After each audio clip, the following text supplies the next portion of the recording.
rumaanku waa geed xambaarsan faa'iidooyin badan sidaa daraaddeedna ahmiyadda ay midhahani leeyihiin waxaad ka garan kartaa inuu alla weyne kitaabkiisa qur-aanka kariimka uu ku xusay rumaanka 3 jeer. haddaba cilmi baadhayaashuna waxa ay ku arkeen midhaha rumaanka faa'iidooyin isugu jira mid nafaqo iyo weliba mid caafimaad, balse halkan maanta waxaynu ku soo bandhigaynaa 7 faa'iido caafimaad oo tijaabo iyo cilmi baadhis lagu xaqiijiyey.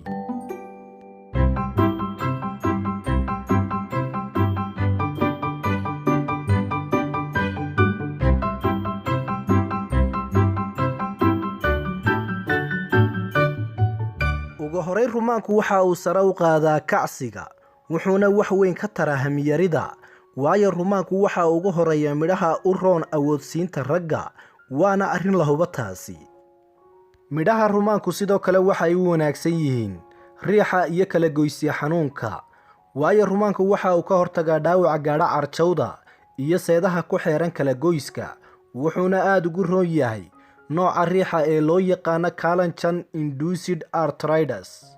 dhinaca kalena rumaanka waxa uu ka hortagaa cudurka kansarka, waayo rumaanka waxa uu alle ku abuuray maaddo ka hortagta samaysanka unugyada kansarka, waxaana la arkay inuu ka hortag fiican u yahay kansarka ku dhaca naasaha dumarka iyo kansarka ku dhaca qanjidhka ragga ee loo yaqaano prostate-ka. u yarkaadii daawade waynu ku sii socon doonaa mawduuceenna, laakiin haddii aad ku cusub tahay kanaalka Nafaqa Channel, fadlan taaba calaamadan subscribe-ka waa meeshan guduudka ama casaanka, kadibna taaba calaamadda gambaleelka ee ku xigta, waanaad mahadsan tahay.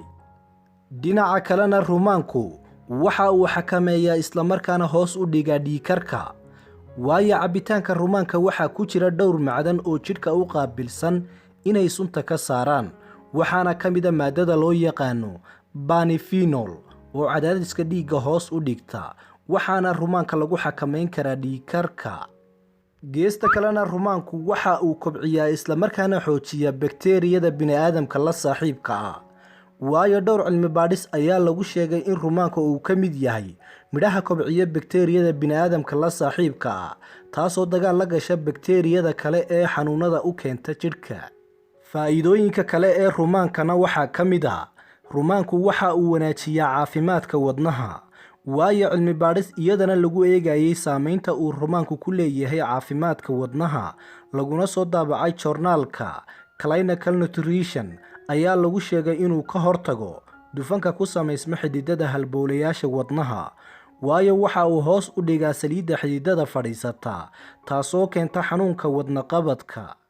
dhinaca kalena rumaanku waxa uu sare u qaadaa xasuusta, isagoo hoos u dhiga hilmaanka ama waxa loo yaqaana ilowshiyaha. haddaba daraasad lagu sameeyey dad waayeela oo ka cabanayay xasuus yari ayaa lagu tijaabiyey cabbitaanka midhaha rumaanka, waxayna daraasaddu sheegtay in isbeddel weyn lagu arkay, taasoo rumaanka ku dartay geedaha lagula tacaalo xasuus yarida iyo weliba hilmaanka ay duqnimadu keento. balse geesta kalena waxaa kaloo jira cilmi baarisyo dhowr ah oo weli ku socda midhaha rumaanka, wixii ka soo kordhana waan idinla soo socodsiin doonaa insha Allah.